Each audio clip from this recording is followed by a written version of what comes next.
Hello and welcome to the No One Asked You podcast. For this particular series, I am joined by my wonderful co-host, ThatDarnKItteh. Dorkus and I are both going into the story completely new with almost no knowledge of the story or world. Each segment will cover what happens in each new chapter while discussing our experience along the way. This is The Hero of Ages. It's all in the pages. A blind read-through. And today we are covering Chapters 8 and 9. Chapters 8 and 9.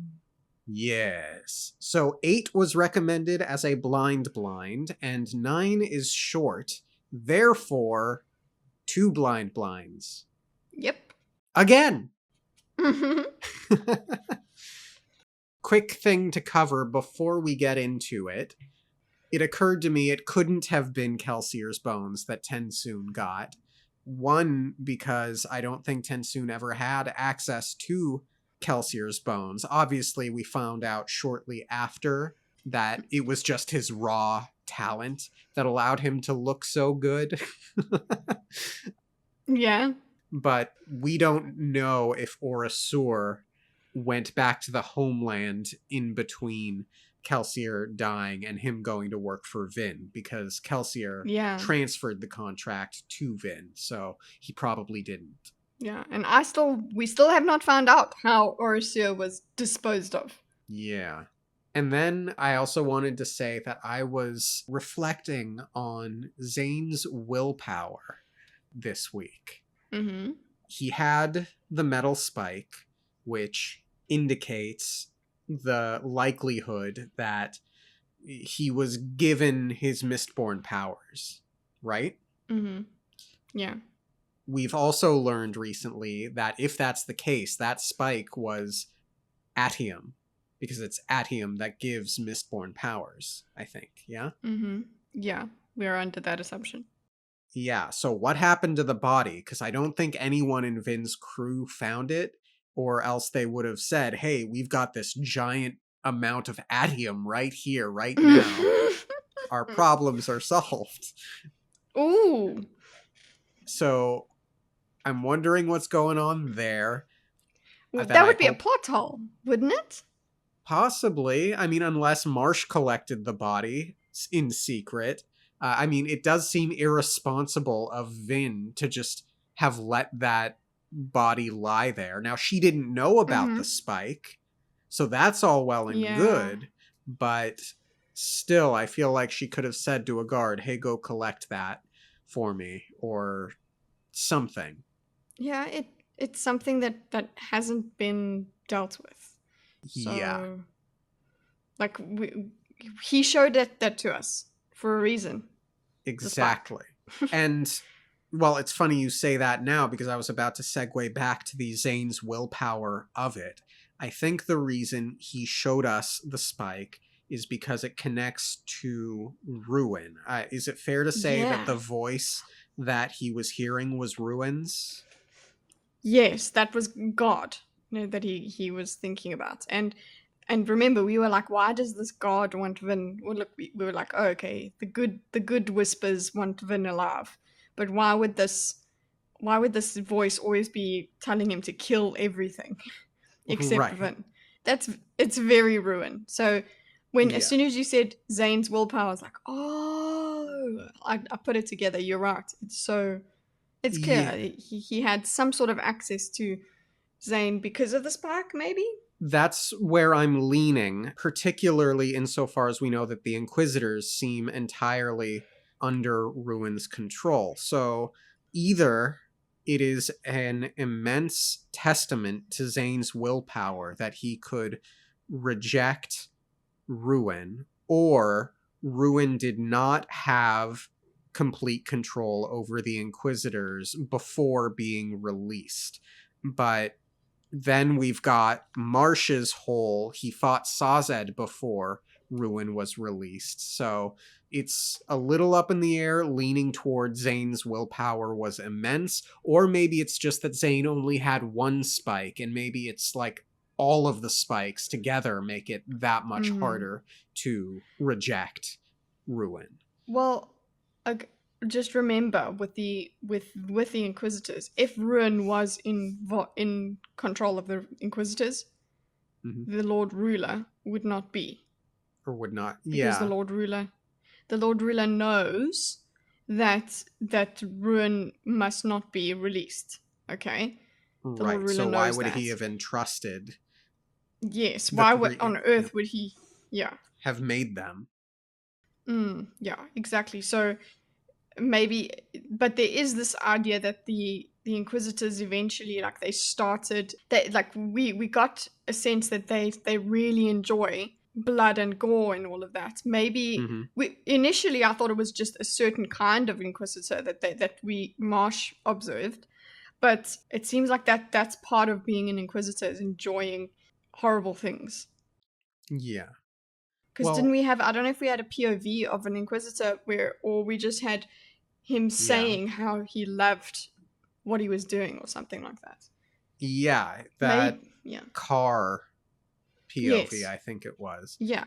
Was very dark, was very bloodthirsty, and I think at the time we sort of chalked it up to, well, the Lord Ruler is evil, and he is recruiting very zealous supporters who probably have no misgivings, and that's like the job of the Inquisitor under the Lord Ruler is probably going to invite in those kinds of personalities as well, but it could have been fueled in some degree by Ruin.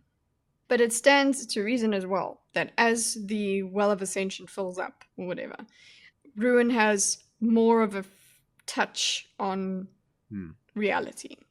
And this is like I've explained this from Wheel of Time. So Ruin has more influence as the well kind of boils up. It kind of thins his prison or something like that, and that's why he was able to control Marsh without being released. Now that he is released, he's got even more control. Right. Or maybe maybe the magic of, I was going to say necromancy, but the hemology, is it called? Yeah. Hemology. Maybe that's something to do with Ruin. Maybe somehow they channel some sort of Ruin power in hemology.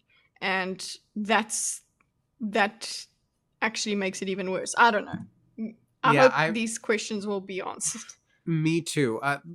My instinct is telling me that this hemology thing might in some way draw upon Ruin's own power. If that makes sense. Yeah. Like perhaps Ruin is the spring from which hemology is powered or comes from. And it was obviously not created by the Lord Ruler. But if hemology itself is what creates Inquisitors, how does that work? Why would the Lord Ruler use it? So, I'm confused. Yeah. That's a good point. Well, we'll figure it out, but shall we get into the chapter? Okay, yeah. Let's do it. Chapter 8. Chapter 8.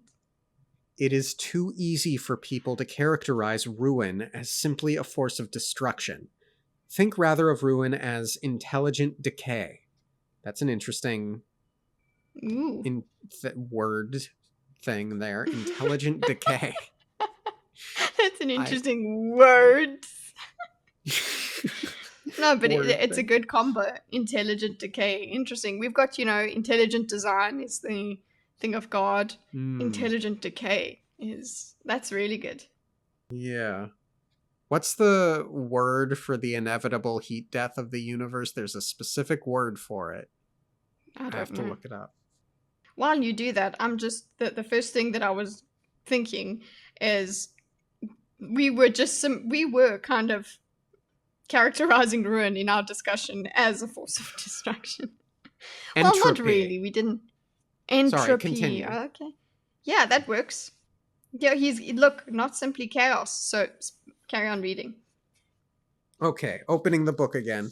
So I had to close it to Google heat death of the universe. Entropy. Intelligent decay.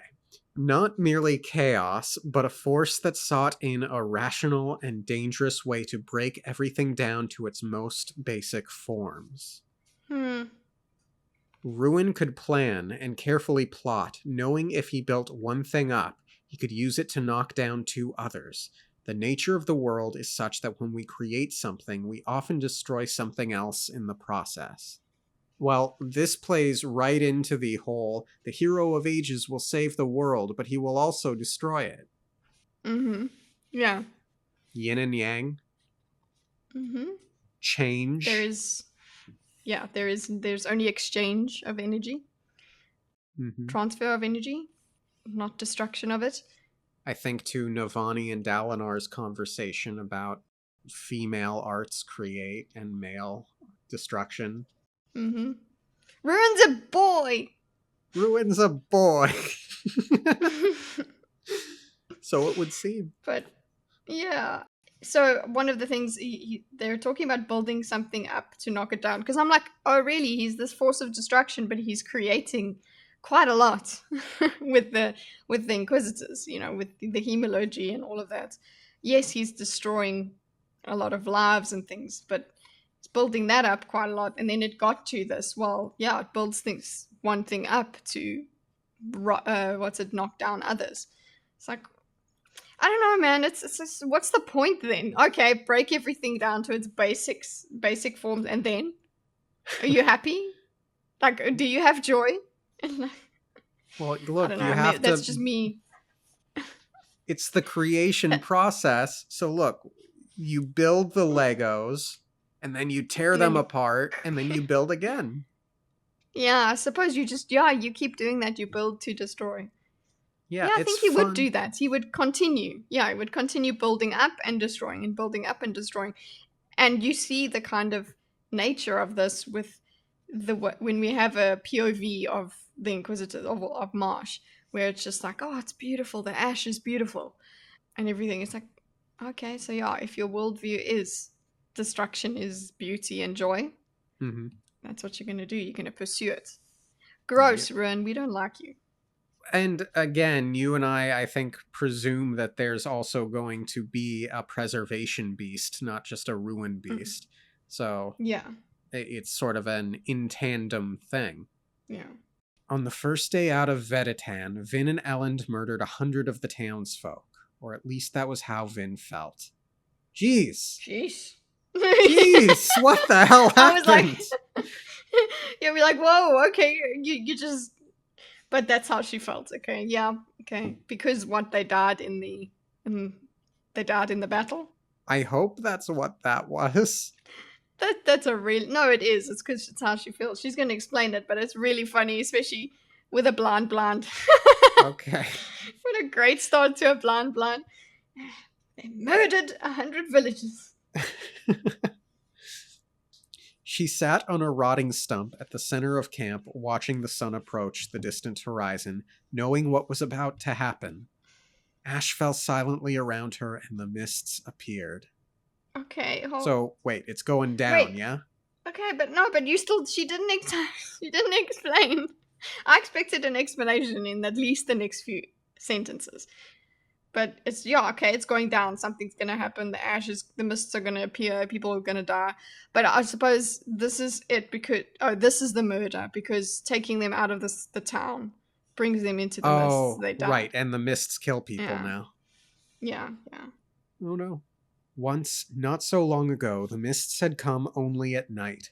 During the year following the Lord Ruler's death, that had changed, as if 1,000 years of being confined to the darkness had made the mists restless.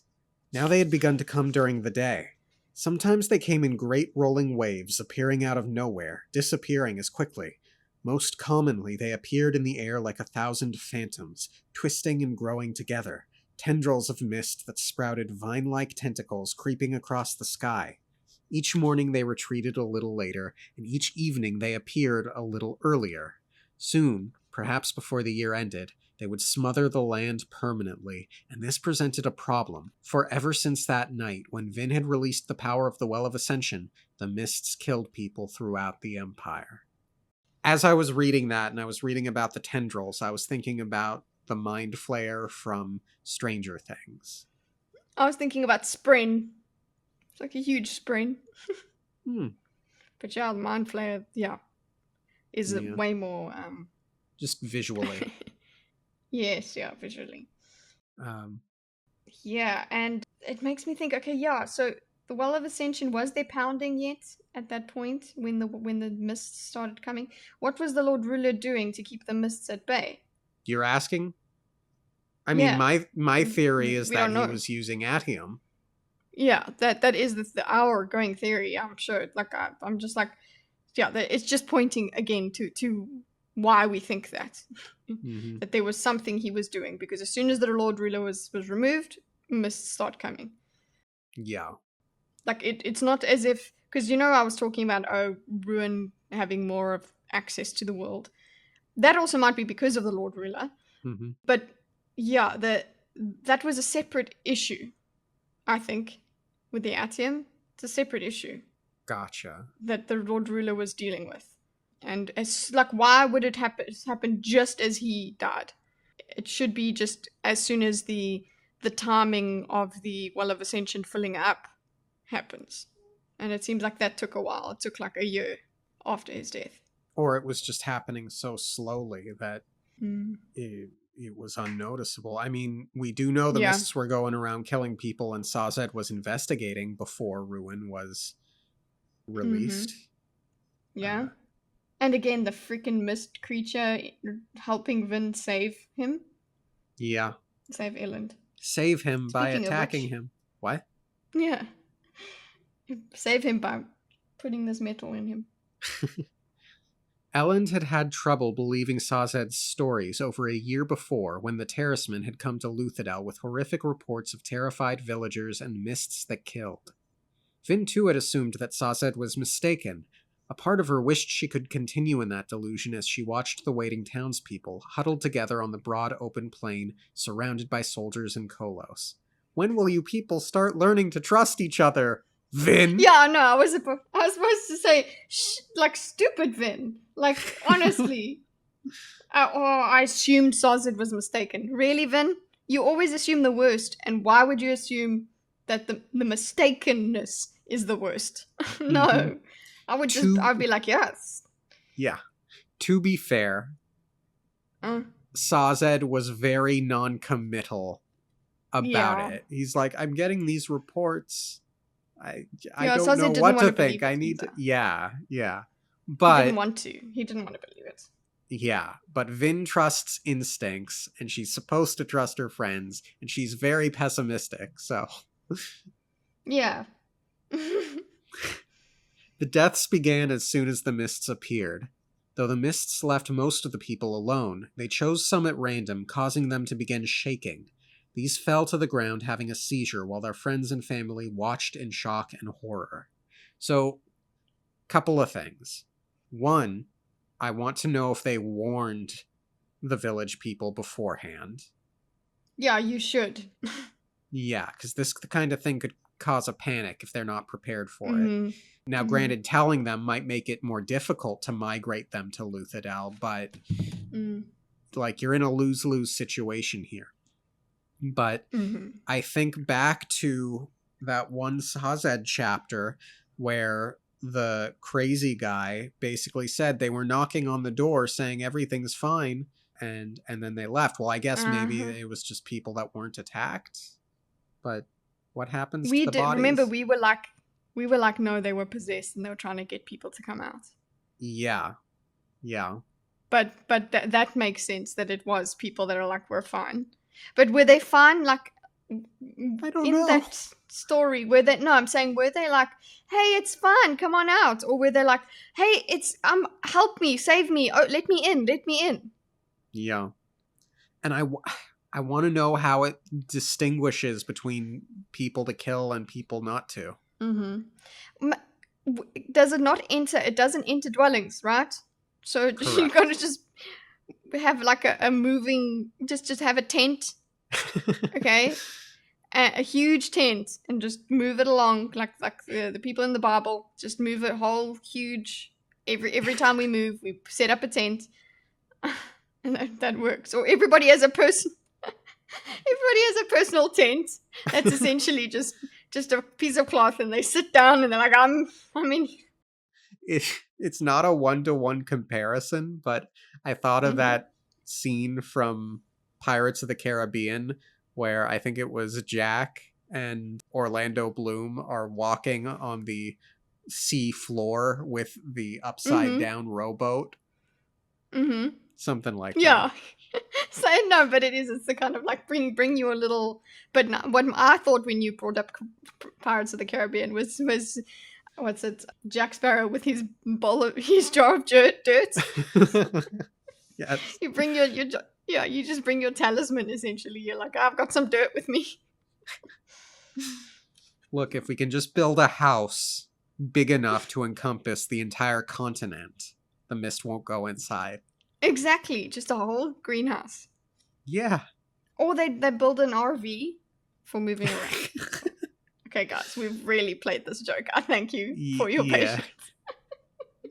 Horror was still Vin's reaction. That and Stop smiling when you say that. Sorry. You make me laugh.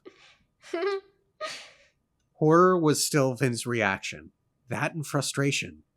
Kelsier had promised her that the mists were an ally, that they would protect her and give her power. She'd believed that to be true until the mists started to feel alien to her, hiding shadowed ghosts and murderous intent. Yeah, I mean, this has to be damaging the Church of Kelsier. It really does. And I hope they're not going the way of... I really hope they're not going the way of, if the mists attack you, it's because you weren't devout enough. Oh, I feel like that's somebody will take that. If there's like little spin-offs, maybe the main church won't do it, but you know, zealots gonna zeal. Yeah. So. That makes so much sense, because like, I am the mists or whatever. It's like, oh, Calcia's displeased with you. He's killing you. Yeah. I hate you. She whispered as the mists continued their grisly work. It was like watching a beloved old relative pick strangers out of a crowd and, one at a time, slit their throats, and there was nothing at all she could do. Alan's scholars had tried everything. Hoods to keep the mists from being breathed in, waiting to go outside until the mists already established themselves, rushing people indoors the moment they started shaking. Animals were immune for some reason, but every human was potentially susceptible. If one went out in the mists, one risked death, and nothing could prevent it. I had a theory as I was reading that, and it's not fully formed, but something along... Maybe there's a connection between the reason why the Lord Ruler was so dead set on killing Ska and how the mist decides who to kill. Because I had just asked you, how does the mist distinguish who is killable and who isn't? And I'm guessing this is far from the first time that Vin and Elend have gone out into the mist. Granted, they're Mistborn, but I'm wondering, because I've still got hints of a theory that the mist and ruin are not the same thing. So I'm wondering, what if the ones that the mist are killing are either extra evil or extra good, like adversarial to the opposing force? Yeah, I was thinking that there's something about them that is being chosen, and I was wondering, is it people that actually have latent Mistborn genes or something like that? How prevalent would it be? Is there some gene or something, some potential that's in them that needs to be erased, or is it just random? But and does being an Allomancer save you? Because it seems like they're not bothered. And I do appreciate, just on what we were just talking about, you know, his scholars trying all of this stuff. Like we're talking about tent, I was talking about tents and stuff. But yeah, they are trying to figure out how this works. You know, rushing people inside. If you rush people inside, does the mist lose its power? No, it doesn't. Okay, so we've learned that from this as well. Animals were immune. So yeah, animals being immune, that is it because they don't have souls or something like that? Is that the idea? They don't have consciousness?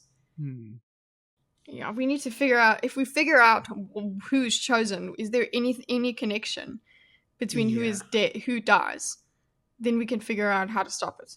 Yeah, a slight hole in my theory, by the way, with regard to a connection between who the mists choose to kill and the Lord Ruler's harsh, tyrannical rule against the Ska is that at the end of the day, he let many Ska live. And if the Lord Ruler were trying to stamp out like all people connected to Ruin on some sort of genetic level, I think he would have just killed off every Ska he could find, because he was much more closer to wiping out the Terracemen than the Ska. Like, he wanted the Ska as workers. So that's a hole in what I was saying. It was over soon. The mists gave the fits to about 1 in 6, and only a small fraction of those died. Plus, a person needed to risk these new mists only once. Wait, so they live? They seizure but live? The mists gave the fits to about 1 in 6, and only a small fraction of those died. So most live. Yeah, but they probably, that means that they're probably possessed or catatonic after the fit. So they're given some sort of, and so we've got a statistic here. Fewer than 1 in 6, okay, being given the fit. Okay, 1 in 6. And then a small fraction of the 1 in 6 die. Plus, one only needed to risk these new mists once. So it's like, there you are. It's the mists need to see you, do your assessment, and figure out whether you're the one to kill or not. Plus, a person needed to risk these new mists only once. One gamble, and then you were immune. Okay. Yeah. So it is. It makes this judgment once. You're not. They don't. So yeah, it is. It's something about the people that's happening. If it was something that could happen several times, then it has nothing to do with you on a base level. Right. It could be just maybe you're thinking something or something like that. But that's not the case. The case is it comes along, it reads you, and gives you, and yeah. I have to know what the unifying factor is. Have they compared the dead to the living and said, okay, they all have, all those who died had brown hair or something to that effect? Yeah, I want to know as well with the people that lived through the fit. Okay, so we've got the people that lived. What's keeping them collectively? Why did they live? Okay, then the people who are, what do you call it, who have the fits and then survive, what keeps them together? And the people who died from the fits, what's the similarity there? Yeah. So the scholars are trying to prevent it, but they should look also into the correlations. Yeah. Most who fell sick would recover. That was no comfort to the families of those who died. That's good. They recover, because I thought it was going to be the kind of catatonia, just basically they're brain dead and they just walk, or they're not brain dead, they walk around, but they're gone, they're shells. So that's good, they recover. Yeah. Okay, tell us about their experience when they have the fits. She sat on her stump, staring out into the mists, which were still lit by the setting sun. Ironically, it was more difficult for her to see than it would have been if it were dark. She couldn't burn much tin, lest the sunlight blind her, but without it she couldn't pierce the mists. The result was a scene that reminded her why she had once feared the mists. Her visibility reduced to barely 10 feet, she could see little more than shadows. Amorphous figures ran this way and that, calling out. Silhouettes knelt or stood terrified. Sound was a traitorous thing, echoing against unseen objects, cries coming from phantom sources. Vin sat among them, ash raining around her like tears, and bowed her head. Yeah, I really hope they warned the people of this. I mean, many of them had to have known, because it's not like the mists are a new phenomenon in this state. It's been, what, did they say, a year since Ruin was released or something? Yeah, and they've been coming earlier. It's not like they can't blame Vin and Elend for the mists coming. Yeah. Yeah. I don't know, just from this description, are these people running around, or is this like it gives you visions? I assume it's the people running around. Lord Fatrin! Ellen's voice called, causing Vin to look up. Once his voice hadn't carried nearly as much authority. That seemed like so long ago. He appeared from the mists dressed in his second white uniform, the one that was still clean. His face hardened against the deaths. She could feel his allomantic touch on those around him as he approached. His soothing would make the people's pain less acute, but he didn't push as hard as he could have. She knew from talking to him that he didn't feel it was right to remove all of a person's grief at the death of one they loved. Good, Ellen. Yeah, agreement there.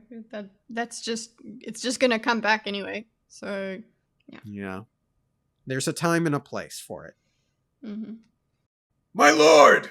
She heard Fatrin say and saw him approaching. This is a disaster! It looks far worse than it is, Lord Fatrin, Ellen said. As I explained, most of those who have fallen will recover. Fatrin stopped beside Vin's stump.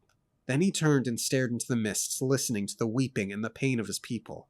I can't believe we did this. I can't believe you talked me into making them stand in the mists. Your people needed to be inoculated, Fatrin, Ellen said. It was true. They didn't have tents for all the townsfolk, and that left only two options. Leave them behind in their dying town, or force them northward. Make them go out in the mists and see who died. It was terrible, and it was brutal, but it would have happened eventually. Still, although she knew the logic of what they had done, Vin felt awful for being part of it. Could have sent for, mobile tentsmen, like you suggested, Kitty, I think. Yeah. Yeah, but this inoculation idea makes sense. It's kind of, but yeah, you're right that cool. It's more difficult to have these tents go up all the time. But yeah, that would save people, wouldn't it? Yeah. I know Elend is really into his tyranny thing, but this needs the consent of every individual. Informed, yeah. Yeah, informed consent here. I have a theory though, because now we've in the epigraphs we've got the idea that the Lord Ruler changed humankind, had to change humankind to deal with the conditions on the planet, right? Maybe they didn't have to be changed for the mists or something like that. I'm not now, as I'm talking through it, they were able to walk in the mists anyway in the first place. But I was thinking, oh, maybe this being in the new mists does something to their bodies, so they have a fit or whatever, because I don't know, their genetics are just not strong enough or something. They have a fit, their DNA is changed, and they make it through, and they're able to survive in the new world. I don't know. I'm just floating that just as an idea that this change of humankind was mentioned, but now that I think about it, yeah, people could go out in the old mists and be fine. That would have been, yeah, I don't know, because them talking about this inoculation idea, I'm like, okay, is it something to do with being able to now go out in the mists? And what kind of virus is it? What is going on with these people's biology that they need to have a fit, basically have like a fever, fight it off, and then make it through? Yeah. But yeah, they didn't have tents for all the townsfolk. You would need to have tents for all of them. You can't just put one or two, or like a group in and then let some other people go out every night. Yeah. You need to direct your kolos to, as you said, just have a bunch of large tents, and that's how it's gonna be slower. It's gonna be costly, but I don't think it's right or fair to force everyone out into the mists. You know, many of them or most of them. Yeah. Many and or most of them might be willing to take that risk. They might be able to be talked into going along with it and understanding the risk. But yeah, there's something about this I don't like with regard to Elend not providing enough tents. Well, not providing, he couldn't. He just could not. The way that it said, is they didn't have tents for all the townsfolk. But did they have to go that night, or could they have sent word to Luthadel, send the tents, they're coming home, boys? Or something. They don't have time. They don't have time for that. I suppose. Because the mists are going to just become over. They're going to take over. There was that whole description of how they're coming sooner and leaving later every day. So they're running out of time. There's also that factor. I suppose. But Elend doesn't have to individually oversee the migration. Mm-hmm. He can appoint Yeah, that's true. people to it. What kind of monsters are we? Fatrin asked in a hushed tone. The kind we have to be, Ellen said. Go make a count. Find out how many are dead. Calm the living and promise them that no further harm will come from the mists. They won't believe it. Why should they? Mm-hmm. Well, they won't believe it, but they will soon believe it when they when they go out again, and also when people recover. Yeah. Yes, my lord, Fatrin said, moving away. Vin watched him go. We murdered them, Elend. We told them it would be all right. We forced them to leave their village and come out here to die. So if that's true, if they did not inform them, I've got a big problem here. Mm-hmm. It will be all right, Ellen said, laying a hand on her shoulder. Better than a slow death in that town. We could have given them a choice. Yeah. This is different than a parliamentary vote. Yeah, it's literally situation. they are. Yeah, it's self-determination. Do you want to stay there? You can stay there, and you are then a problem unto yourself. Okay. Yeah. But I am taking your food. So you have the choice. But the crazy thing is, like, I don't have a problem with Elend taking the food. And he can present it as such. I'm taking the food, and I've conquered your town, and I'm in charge, and I will lead a mass migration back to Luthadel where almost all of you will be safe. It is dangerous traveling in the mist, and many of you will die. You can stay here if you want, but there will be no aid sent back. We will not be coming back for you. Kind of a thing. This is it. Yeah. Maybe he doesn't want those loose ends, but you're still not. Yeah. What are they gonna do? Yeah. This is a severe violation of their rights. Right. I think. Yeah. And so here is Vin being the one that wants to give them choice. Yeah. And Ellen's the one that is being harsh. Yeah. And utilitarian. Like, oh, this is it. It's what is needed. Vin was like that when it came to like getting Ellen's crown back. She was like, oh, let's do it. Let's go. And it's just like, no. He wanted to do it the right way. Now it's the other way around. Yeah. Elend shook his head. There was no choice. Within a few months, their city will be covered in mists permanently. They would have had to stay inside their homes and starve, or go out into the mists. Better that we take them to the central dominance, where there's still enough mistless daylight to grow crops. Explain that to them, though. Then. Yes. If they explain, that's what I'm saying. Like, yes, okay, so there isn't much of a choice. Yeah, I think so, but tell them so. Say, listen, yeah, you're gonna sit here and starve. Bye. If you want to risk it, come with me. Otherwise, you can stay here and starve. That's up to them. You don't have to make that decision for them. Agreed, 100%. This is... And they are not going to get your food. They're not a threat. They're not going to get your food. You've got Carlos. Yeah. And so it's like, you feel bad for people who make the poor choice in that situation, but at the end of the day, that is their choice to make. You cannot tell me that if I go out in the mist, there's a 1 in 6 chance of me dying, and you do not get to remove that choice from me. Even though it's kind of like, yeah, even though I might make the wrong one. Yeah, that's what you should be allowed to do. Yeah. The truth doesn't make it any easier. Elend stood in the mists, ash falling around him.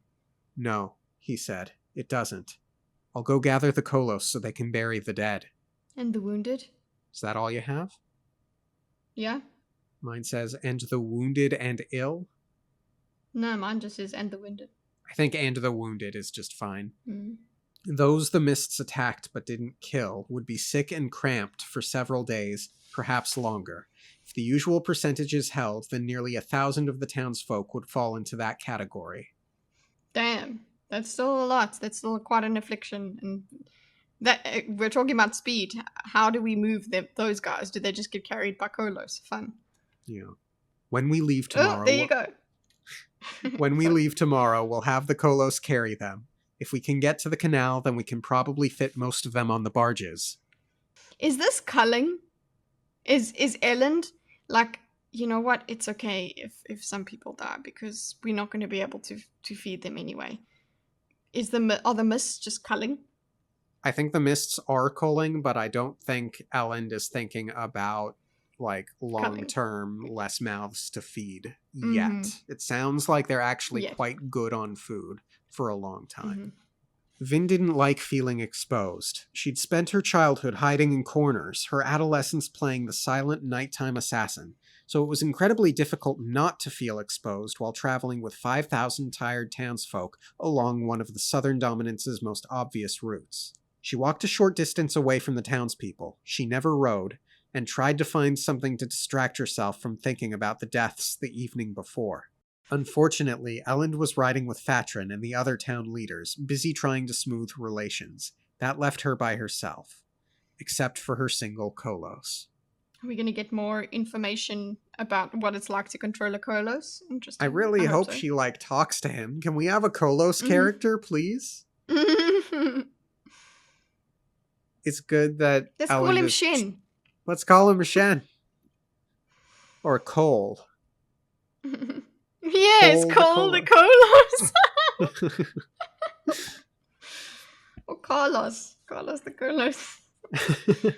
So yeah, Elend is riding. Yeah, and it's good that he's trying to smooth relations. Mm-hmm. Yeah, spend time with them. Yeah. Explain what the hell, how shit it is out here, okay? Like, toughen him up, make him a better leader as well. Yeah.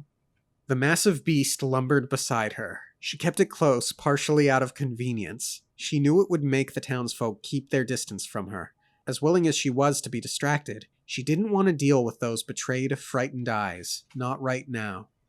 Vin could feel her Kolos tugging at her. What? I was just gonna be like, how's about never? When would you be able to deal with that? Yeah. Anyway. Vin could feel her Kolos tugging at her, trying to break free. It didn't like being controlled. Oh no, it wanted to attack her. So, I presume it wants to attack her because it is Kolos and it's in Kolos' nature to attack. But I also wonder if there's something in there about, this thing is controlling me. I want to attack it and be free. Yeah. Befriend Cole the Kolos. Is there something, are all Kolos being controlled by something? Or I think we've had the assumption that yes, there are people that they are Mistborn or whatever, and Inquisitors who, who can control them, who are in control of them, but they are like roving free ones. Yeah, I think there are free ones, and the direct comparison will be, is it all right to control the Khandra? Because if it's not all right to control them, it's probably not all right to control the Kolos as well. The thing is, the Kolos are much more explosive. Yeah, and yeah, they're not beings you can reason with. Correct. It could not, fortunately. She would continue to control it unless someone else managed to steal the beast from her. Even linked as they were, there was so much Vin didn't understand about the creatures. During the 1,000 years of the Lord Ruler's reign, he had kept the Kolos separated from humankind, letting very little be known about them beyond their brutal prowess in battle and their simple bestial nature. She looked up and found the Kolos staring at her with its blood-red eyes. Its skin was stretched tight across its face, the nose pulled completely flat. Cute! I kid.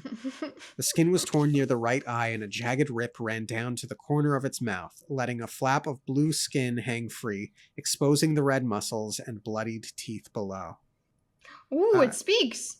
Yes, this is very exciting, and I do believe that Kitty promised to voice every Kolos in this book. So, do you want to do it? I won't force you if you don't. Okay, excellent. It'll be fun. But yeah, just they're not going to be very meowskillen, but okay. Do your best.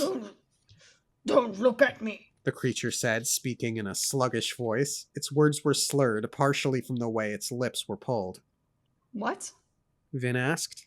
You don't think I'm human, the Kolos said. It spoke slowly and deliberately, like the others she had heard. It was as if they had to think hard between each word. So, again, we've got this human thing, and my prevailing theory there is particularly from the bits of metal that were found in their bodies, is that they were human and that they were turned all FEV into these things. Yeah, I actually am also just like, okay, so he can still talk to her while he's under her control. That's quite interesting. Yeah. She can make it keep quiet, I suppose. You aren't human. You're something else. I will be human. The Kolos said. We will kill you. Take your cities. Then we will be human. Okay, so if it takes Okay. the cities, it becomes human, is what it believes? Or Yeah. it believes that it is human? Yeah, like, no, it believes it will become human. Then we will Okay. be human. But I think maybe it's like, no, they will be acting like humans if they live in cities. Therefore, they will be humans. That's what I'm thinking Like, remember, as well. yeah. And remember when they like attacked or whatever, they started like they were trying to wear the villagers' clothes and things. They just don't. Mm-hmm. Yeah.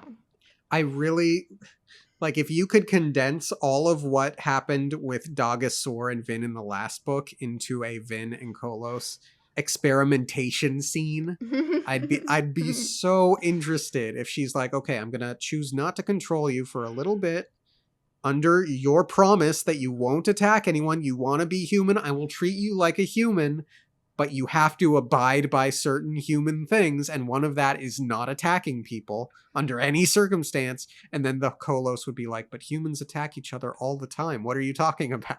And then Vin will have to like go into some serious introspection. Yeah, but it's like he can't grasp the existential discussion that would bring above. But maybe you develop them further. Yeah. You keep. So, but she needs to spend time. Like, ask him if he has a name. You know, why not? Yeah. Or give him a name. See what happens when you give him a name. Treat him like a Please. human. See if he humans more. Yeah. Experiment, Vin. You're good at doing that. Yeah, but Vin's not feeling very good lately. So. Yeah. Vin shivered. It was a common thing among Kolos. She'd heard others make similar remarks. There was something very chilling about the flat, emotionless way the Kolos spoke of slaughtering people. They were created by the Lord Ruler, she thought. Of course they're twisted. As twisted as he was. Ah, there we go, Vin! What is your name? She asked the Kolos. It continued to lumber beside her. Finally it answered. Human. I know you want to be human. What is your name? That is my name. Human. You call me human. I love it. It's so great. He's human. That's his name. Hugh. What I'm hearing you say is your name is not Cole. But I think it would be so cool. You don't understand. One day you'll understand why it will be cool. You know, when you're human, you'll understand puns and alliteration and things. It'll be great. Yeah. Vin frowned as they walked. That almost seemed... Sorry. And it is. I'm laughing at what Vin's thinking. That almost seemed clever. She'd never taken the opportunity to talk to Kolos before. She'd always assumed that they were of a homogeneous mentality, the same stupid beast repeated over and over. All right, human, she said, curious. How long have you been alive? I love it. She's doing it. She's asking the questions. Yeah. Best chapter ever. Yes, I want this. He walked for a while, so long that Vin thought he had forgotten the question. Then he spoke. Don't you see my bigness? Oh, I love that. I love the way they speak. Yay. Your bigness? Your size? Yes, teach them words. Yeah. Teach them words. They're babies. Okay? Human just kept walking. Oh, Vin. Sorry, just what she says, yeah. So you all grow at the same rate? Like, yes, he's going to understand rates, love. He didn't answer. Vin shook her head, suspecting that the question was too abstract for the beast. I'm bigger than some, smaller than some, but not very many. That means I'm old. I'm so proud of him for saying that means. That's very good. That means is a reasoning thing going on. Well done. Nice. One thought to the next. Yeah. So he's smaller. I'm bigger than some. Smaller than some. But not very many. So that means I'm old. Okay. Yeah. So the bigger he is, the older he is. We knew that. Yeah. And naturally, he's had more time to grow. And if there aren't many that are bigger than he is, then there aren't many that are older than he is. Yeah. Another sign of intelligence. She thought, raising an eyebrow. From what Vin had seen of other Kolos, humans' logic was impressive. It is, because he did logic. He did logic there. That means, I like, oh, well done, Bee. Okay. Oh, no. This blind is killing me. Yeah. I hate you. Human said after a short time spent walking. I want to kill you, but I can't kill you. Ask if it can feel anything. Do you feel joy? Yeah. Do you feel sadness? Do you feel empathy? Yeah. Exactly. Like, well, what's your favorite thing to do? Kill. Okay. What's your least favorite thing to do? Not kill. Okay. Well, here is this. Like, try and teach him to dance or something.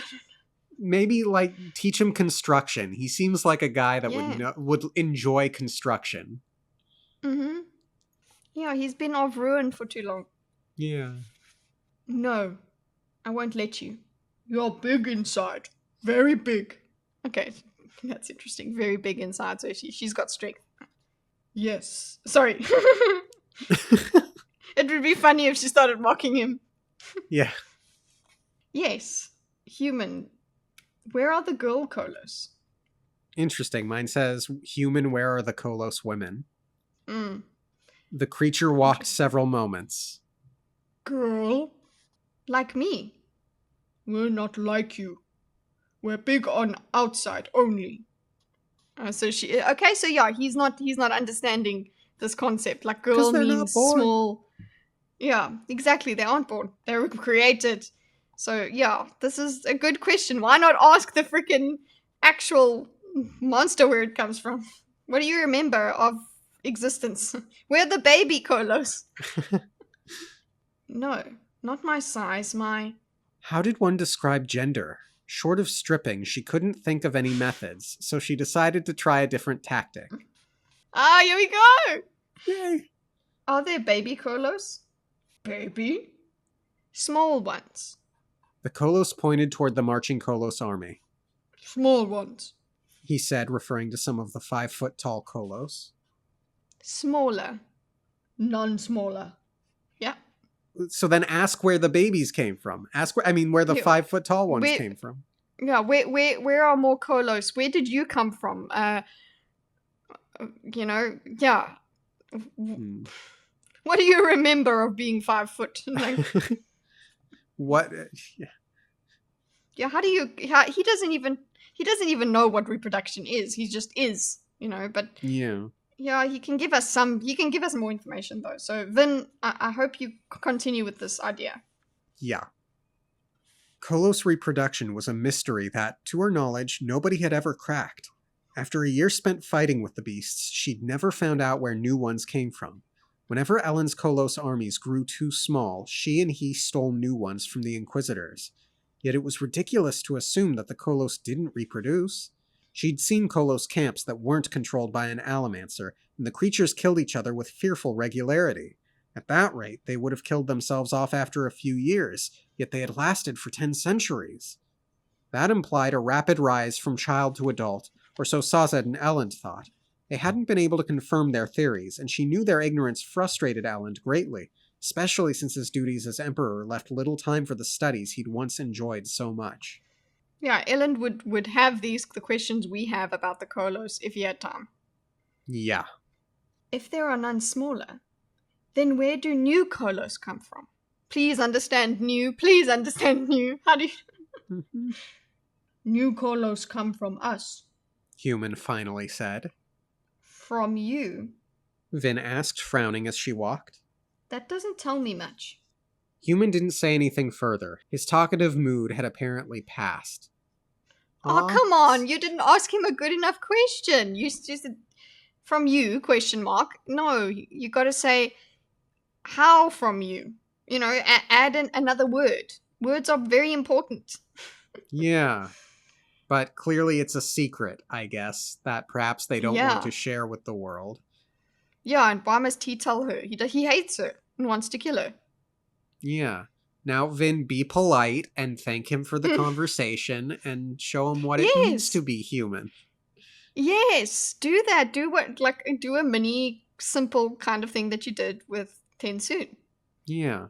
His talkative mood had apparently passed, From us. Vin thought. They bud off of each other, perhaps.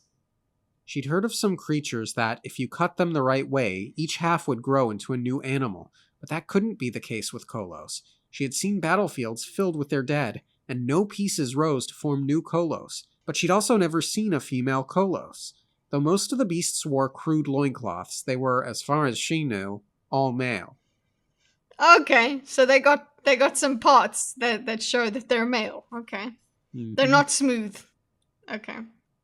Further speculation was cut off as she noticed the line ahead bunching up. The crowd was slowing.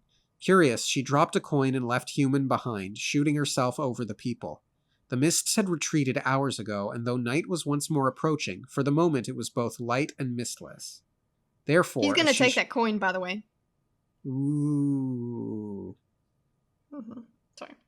Therefore, as she shot through the falling ash, she easily picked out the canal up ahead. It cut unnaturally through the ground, far straighter than any river. Ellen speculated that the constant ashfall would soon put an end to most of the canal systems. Without Skaw laborers to dredge them on a regular basis, they would fill up with ashen sediment, eventually clogging to uselessness. Vin soared through the air, completing her arc, heading toward a large mass of tents stationed beside the canal. Thousands of fires spat smoke into the afternoon air, and men milled about, training, working, or preparing. Nearly 50,000 soldiers bivouacked here, using the canal route as a supply line back to Luthadel. Look, I know that word. I've just literally never actually said it out loud, so I have no clue if I pronounced it correctly. I've never seen that word in my life. Ah. It basically means to camp. So it's just... Sorry, you know what we haven't had? Maladroit. There's no Maladroit watch. Were in this there book. any in the middle book? I don't There think must have so. been. Yeah, one or two maybe. I mean, it's a lot of chapters for us. Maybe in the beginning. Yeah, there must have been. But so far, no Maladroit. Very disappointed in Sanderson. Mm-hmm. Vin dropped another coin, bounding through the air again. She quickly caught up to the small group of horses that had broken off from Ellen's line of tired marching ska. She landed, dropping a coin and pushing against it slightly to slow her descent, tossing up a spray of ash as she hit. Very cool.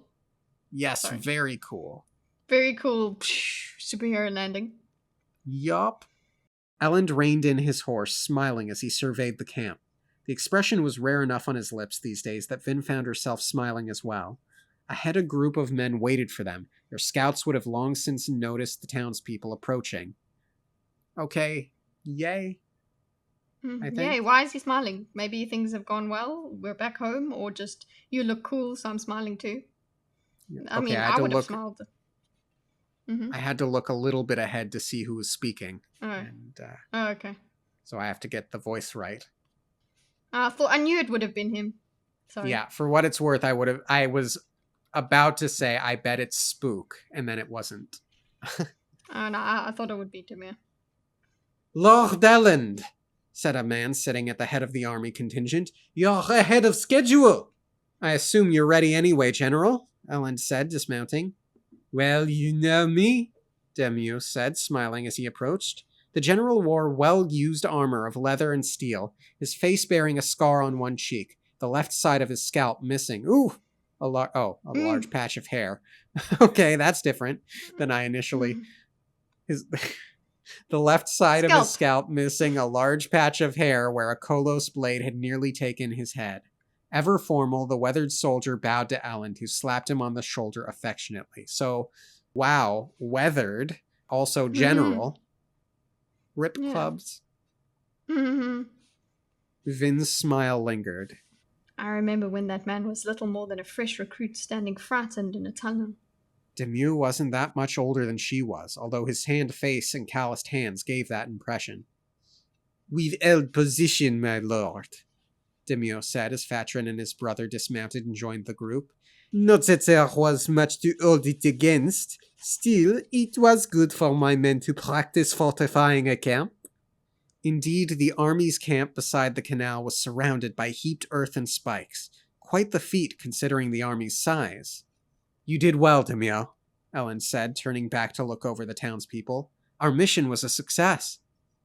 I can see that, my lord, Demure said, smiling. That's a fair pack of colors you picked up. I hope the Inquisitor leading them wasn't too sad to see them go. Couldn't have bothered him too much, since he was dead at the time. We found the storage cavern as well. Praise the survivor, Demure said. Ugh. Yeah, he's becoming more religious. That's fine. Yep, no, it's expected.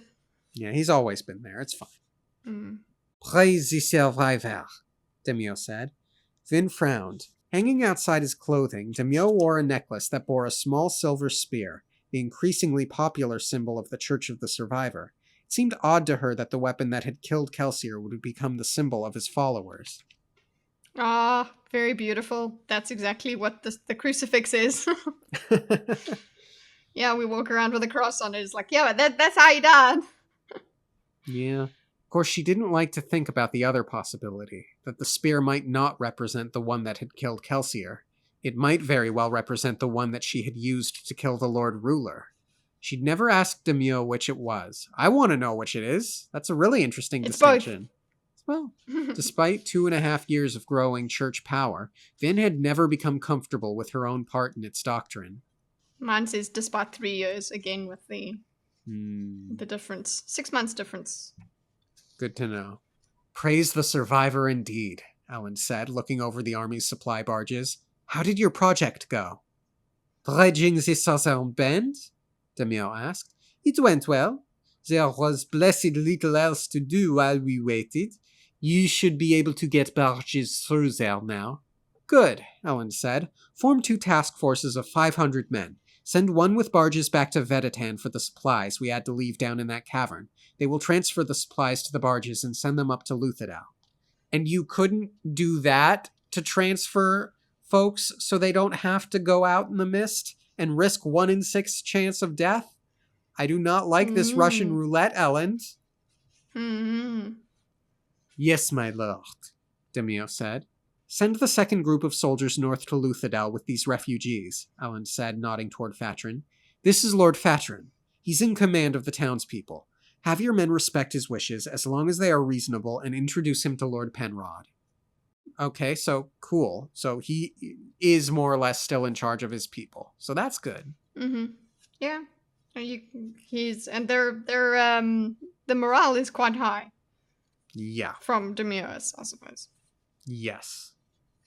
Once, not long ago, Fatrin would probably have complained about being handed off. However, his time with Ellen had transformed him surprisingly quick.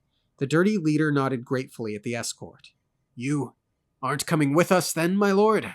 Oh, okay, it's good that Fatrin has had his about face. Has he been alamanced, or is he gonna betray him because he's changed a bit too quickly? That's suspicious. Indeed. Elend shook his head. I have other work to do, and your people need to get to Luthadel, where they can begin farming.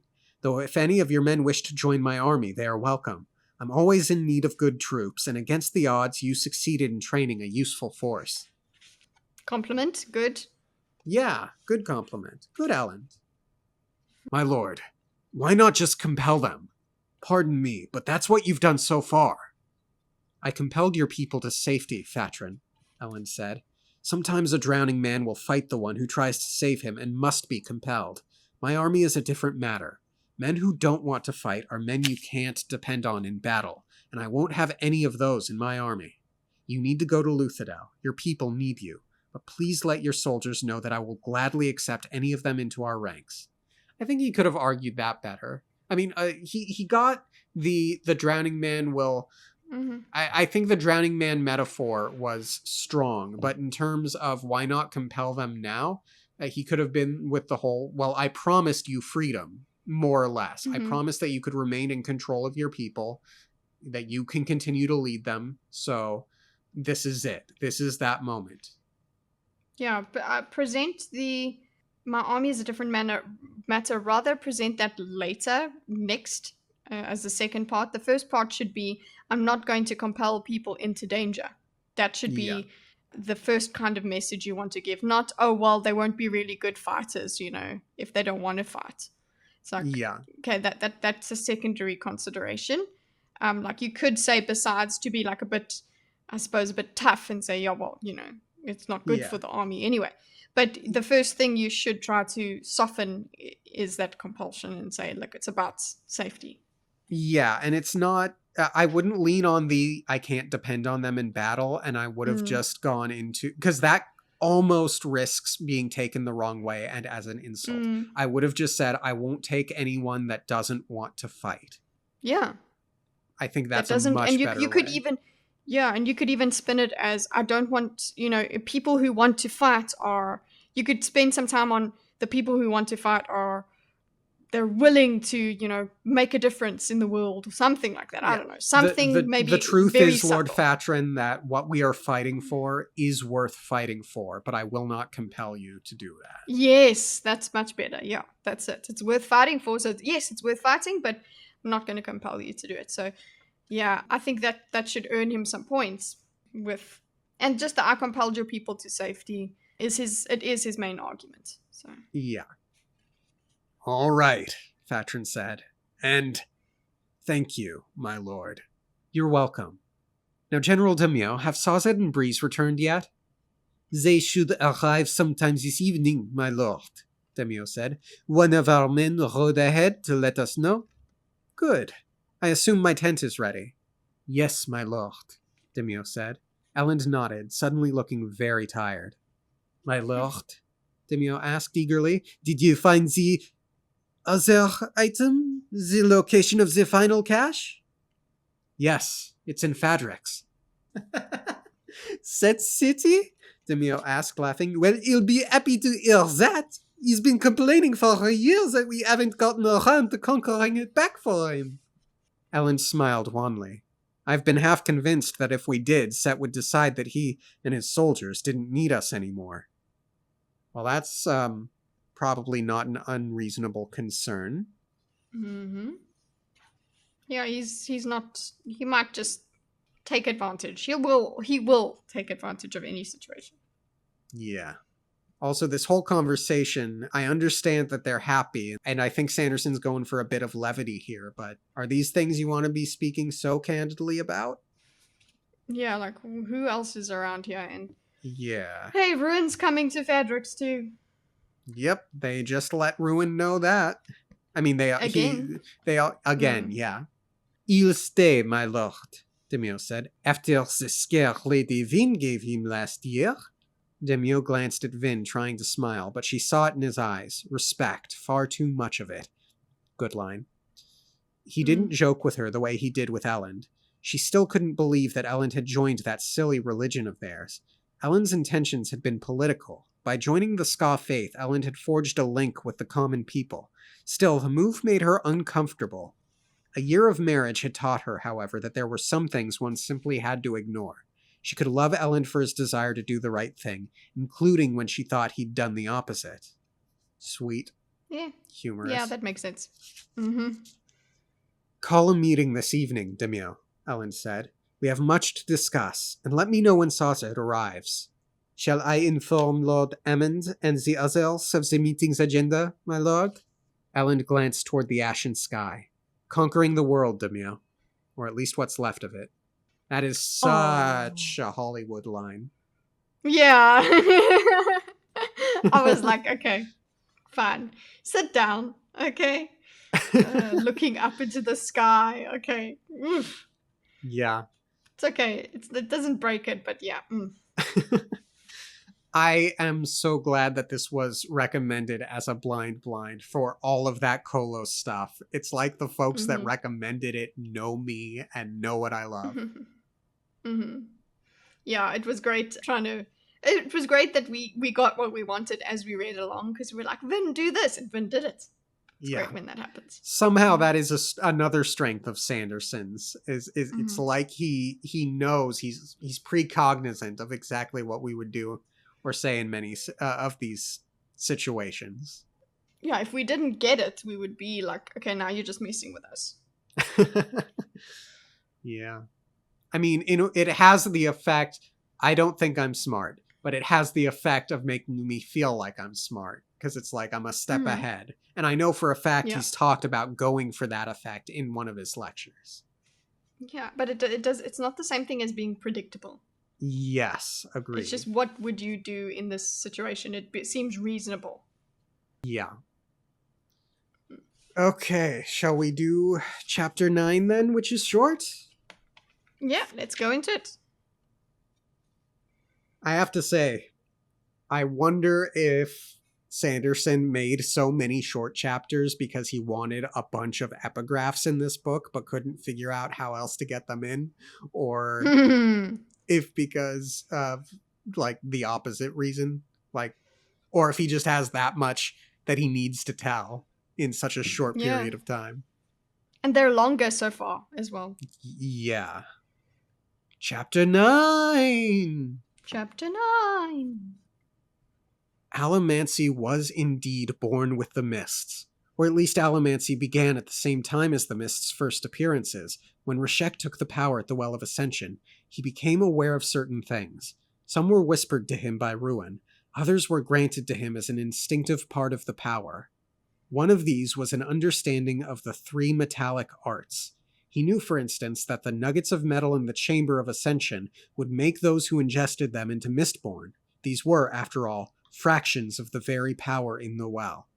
Whoa! Okay. So... 3 metallic arts. Feruchemy, Allomancy, Hemalurgy, presumably. Mm-hmm. Yeah. Chamber of Ascension. Mm-hmm. The metals are fractions of the power of the well. Mm-hmm. Which is not Ruin. That is a different thing. Correct. It's the thing that kept Ruin from the world. We do have some were whispered to him by Ruin, so that's unfortunate. Hey, whispers, hello. Yeah. But that also means that there could be some things that he's wrong about, because Ruin has lied to him. Yeah. So Allomancy was indeed born with the mists, draws a direct connection between the two, and if Allomancy is the thing that was keeping, or rather, if the metallic arts are what kept Ruin locked up, it would stand to reason that the mists themselves are connected to the metallic arts and therefore good, or anti-Ruin. Mm-hmm. I'm wondering if the 3 metallic arts, I suppose they would be connected to each other, but you could have Mistborn, the Allomancy. I don't know, the 3 metallic... One of these was an understanding of the 3 metallic arts, and the thing is, they're talking about Allomancy in the beginning. Allomancy was indeed born with the mists, so that's Allomancy on its own. Then the 3 metallic arts. That doesn't mean that the 3 metallic arts were born with the mists. It's just Allomancy here. Ugh. So it's like the way he gives you answers and questions at the same time. I'm sure you'll have further theories once you have time to digest this, so I look forward to your elevator thoughts next week. Thank you. I will do my best. Tensoon had visited the Trust-Warren before. He was of the 3rd generation. He had been born 7 centuries ago, when the Kandra were still new, though by that time the 1st generation had already given over the raising of new Kandra to the 2nd generation. 7 centuries! He's old! What wisdom. Yeah, and he still landed up liking and trusting Vin. Yay! After all that, how long it's been of him just not caring about humans. That's very special. Yeah. The Seconds hadn't done well with Tensoon's generation, or at least that was how the Seconds felt. They'd wanted to form a society of individuals who followed strict rules of respect and seniority. a perfect people who lived to serve their contracts, and, of course, the members of the second generation. Yeah, I'm not loving the second generation from this description. Sounds like they wanted a bunch of servants. Yeah, exactly. It's just, they don't sound as freedom-loving as you would want them to be. Yeah. Up until his return, Tensoon had generally been considered one of the least troublesome of the thirds. He'd been known as a conjurer who cared little for homeland politics, one who served out his contracts faithfully, content to keep as far away from the seconds and their machinations as possible. No one could have predicted that Tensoon would end up on trial for the most heinous of Khandra crimes. Okay. So Tensoon was a good boy, or a quiet one. He just did his stuff, stayed out of it.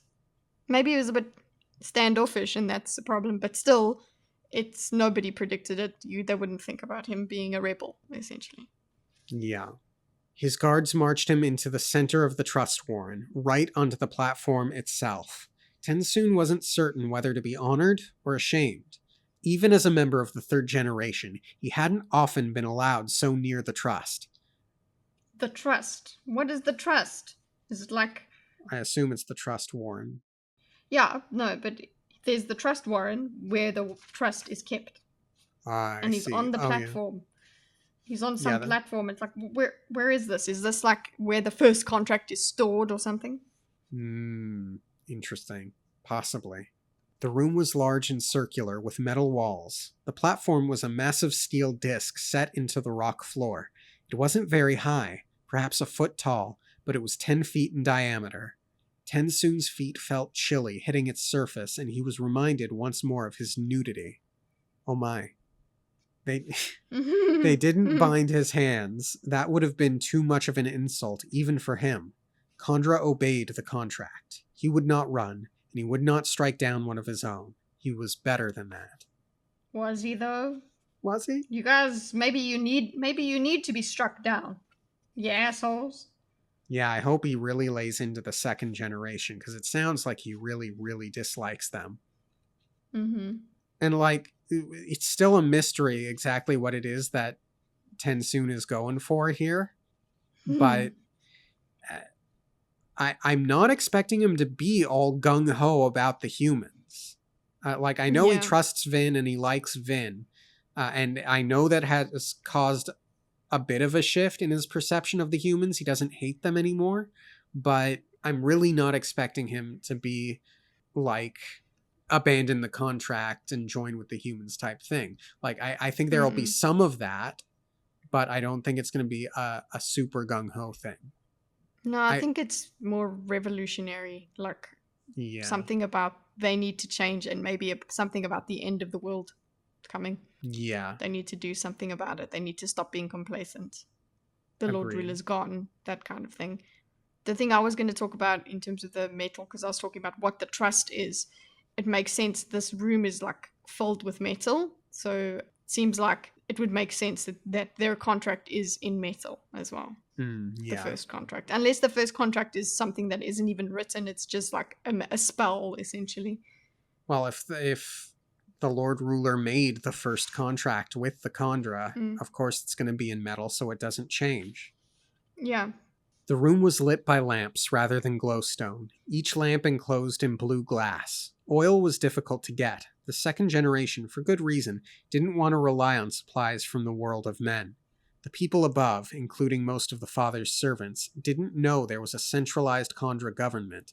It was much better that way. I still want to know how people seek out a Khandra to hire, though. Yeah, how do you get a contract? Do you have to go and proposition, like go and sell and be like, I have a contract for sale? Yeah. Or do you go to a place? Don't come here. Yeah, there must be a place, but not this one. Yeah, or do you have to uncover another Khandra and like be like, hey, can you go to the homeland and let them know I'm good to buy a contract? Yeah. In the blue light, Tensoon could easily see the members of the second generation. All 20 of them. Good note. Wait, is that there are 20 of the second generation, or is it that there's just 20 here? All 20 of them. Yeah, I don't know. It sounds... See the members of the second generation. So why wouldn't all of them be there? So I think it Yeah. is all 20. I think I'm leaning towards it being 20 only. Okay. All 20 of them standing behind their lecterns, arranged in tiers on the far side of the room. They were close enough to see and speak to, yet far enough away that Tensoon felt isolated, standing alone in the center of the platform with cold feet. He looked down and noticed the small hole in the floor near his toes, cut into the steel disc of the platform. The trust, he thought. It was directly underneath him. Tensoon. What? What is the trust? Continue. Tensoon of the third generation. A voice said. Tensoon looked up. It was Kanpar, of course. He was a tall Khandra, or rather he preferred to use a tall true body. Like all of the seconds, his bones were constructed of the purest crystal, his with a deep red tint. It was an impractical body in many ways. Those bones wouldn't stand up to much punishment. Yet for the life of an administrator in the homeland, the weakness of the bones was apparently an acceptable trade-off for their sparkling beauty. Pretty. Neat. Pretty. Yeah, pretty, and basically, yeah, he's a bureaucrat, so he's just pushing papers. I am here, Tensoon said. You insist on forcing this trial? Kanpar said, keeping his voice lofty, bolstering his thick accent. Oh, I have to come up with a thick accent? By staying away from humans for so long, his language hadn't been corrupted by their dialects. The second's accents were similar to that of the father, supposedly. Okay, well, thank you for telling me that, book. They don't know that you're gonna do this, of course. I'm imagining them as South African because that's what people sound like without an accent, actually. But I've tried to do a South African accent and it did not go well, Kitty. You insist on forcing this trial? Yes, Tensoon said. Kampar's sigh was audible from where he stood behind his fine stone lectern. Finally, he angled his head toward the upper reaches of the room from which the first generation watched, sitting in their individual alcoves running around the perimeter, shadowed to the point where they were little more than humanoid lumps. They did not speak. That was for the seconds. Okay, so the first are here. Are they? Were they not taken over by the seconds? Good point, good point. The doors behind Tensoon opened, bringing the sound of hushed voices and rustling feet. He turned, smiling to himself as he watched them enter. Khandra of various sizes and ages. The youngest wouldn't be allowed to attend an event this important, but those of the adult generations, everyone up through the 9th generation, could not be denied. This was his victory, perhaps the only one he would have in the entire trial. What are you planning, Tensoon? I want to know! Yeah, he's very interested in what audience he's going to have. So, what is he going to reveal? What is he going to say? How's he going to say it? Yeah. If he was to be condemned to endless imprisonment, then he wanted his people to know the truth. More important, he wanted them to hear this trial, to hear what he had to say. He would not convince the 2nd generation, and who knew what the firsts would silently think, sitting in their shadowed alcoves. The younger Khandra, however, perhaps they would listen. Perhaps they would do something, once Tensoon was gone. He watched them file in, filling the stone benches. There were hundreds of Khandra now. The elder generations, firsts, seconds, thirds, were small in number, since many had been killed in the early days. Okay, so there were seconds among them in the audience, so there aren't just 20 seconds. Yeah, it's just that they're the top 20. Yeah. Top 20 of the seconds. Are we going to get Tensoon actually dying and not continuing? I really don't want that. Well, it sounds like it's going to be imprisonment, not death. Yeah, but endless imprisonment. So. Look, anyone can die except Vin and Sazed in this book, is what I've learned. Firsts, seconds, thirds were small in number, since many had been killed in the early days when humans had feared them. Later generations were well populated. The 10th generation had over 100 individuals in it. The Trust Warren's benches had been constructed to hold the entire Khandra population, but they were now filled merely by those who happened to be free from both duty and contract. He had hoped that Melan wouldn't be in that group, yet she was virtually, he's in love, yet she was virtually the first in the doors. Ah, they're in love! For a moment, he worried that she'd rush across the chamber, stepping on the platform where only the most blessed or cursed were allowed. Instead, she halted right inside the doorway, forcing others to push around her in annoyance as they found seats. He shouldn't have recognized her. She had a new true body, an eccentric one with bones made of wood. Interesting choice. She's a hippie! Sorry. I think she's a hippie. And yeah, how are they female? What happens? Interesting. Do they use true Yes. bodies to procreate, or is it just like enzymes? Like a kind of, they deposit eggs and stuff. I want to know. Mhm. Also, I'm kind of getting the sense maybe the reason Tensoon worked so darn hard is because he's disillusioned with the Kandra government. And Mhm. maybe it doesn't have anything to do with trusting humans. It's just like, there's a wrongness here, so I'm just going to go off and do my own thing, work my contracts. Yeah, I think that's what opened him up to Vin at all. But Yeah. so it's not this he has been disillusioned with him for a while. Yeah. They were thin and willowy in an exaggerated, unnatural way. Her wooden skull, long with a pointed triangular chin, her eyes too large, twisted bits of cloth sticking from her head like hair. The younger generations were pushing the boundaries of propriety, annoying the seconds. Once Tensoon would probably have agreed with them, and he was still something of a traditionalist, yet this day her rebellious body simply made him smile. They're in love. That seemed to give her comfort, and she found a seat near the front with a group of other seventh-generationers. They all had deformed true bodies, one much too blocky, another actually sporting 4 arms. Why not? Yeah, why not? Why not? Tensoon of the third generation, Kanpar said formally, stilling the crowd of watching Kandra. you have obstinately demanded judgment before the first generation. By the first contract, we cannot condemn you without allowing you the opportunity to plead before the firsts. Should they see fit to stay your punishment, you will be freed. Otherwise, you must accept the fate the Council of Seconds assigns you. So there Okay, is a way for him to be free. Yeah, and I'm thinking because we're talking about the firsts never speak, right? Yeah. Are we going to get something so monumental that one of the firsts does speak and lets him free? If it's up to the seconds, absolutely they're gonna put him away. They don't like him, but the firsts might be enlightened. I don't know. That's the window. That's the breath. That's the target. I understand, Tensoon said. Then, Kanpar said, leaning forward on his lectern. let us begin. He's not worried at all, Tensoon realized. He actually sounds like he's going to enjoy this. And why not? After centuries of preaching that the third generation is filled with miscreants? But didn't you just think that the third generation were made to be essentially subservient to the second generation? Why would there be miscreants then? Is it because they have free will? Because they failed. They failed? Okay. No. It's because the seconds failed in raising them the way they're supposed to. They're supposed to be.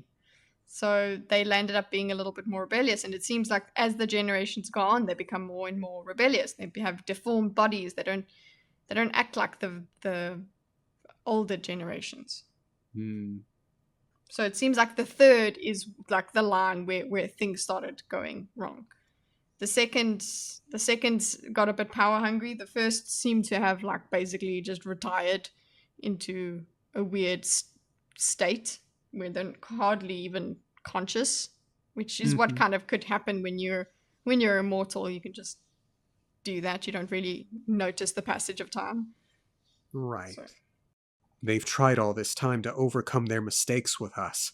Mistakes such as giving us too much freedom, letting us think that we were as good as they were.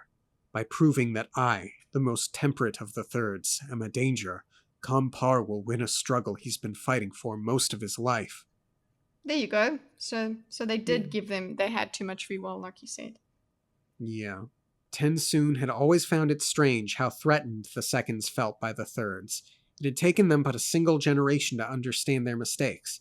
The fourths were nearly as loyal as the fifths, with only a few deviant members.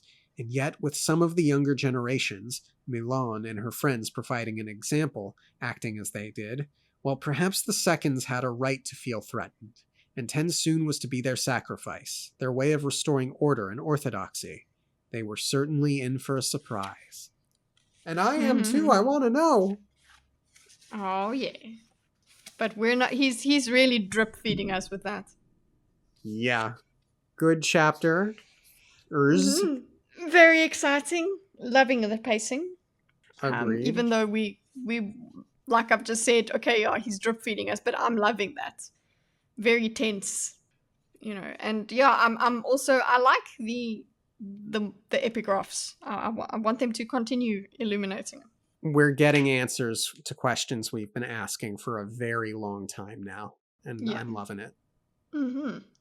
Anything else to say on the chapter, Kitty? Chapters?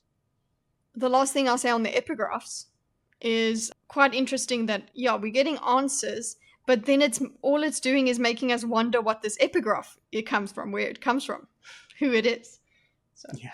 But as for the chapters, yeah, good times. Very good blinds. Yes. I believe our next scheduled blind is chapter 13, which is both blind and short. So. Oh, okay. Thank you all for tuning in. Have a great rest of your week. Thanks, Kitty, for joining me. Thanks for having me. Like the video. If you like. And we'll see you next time. Okay, thanks, bye. Okay, thanks, bye.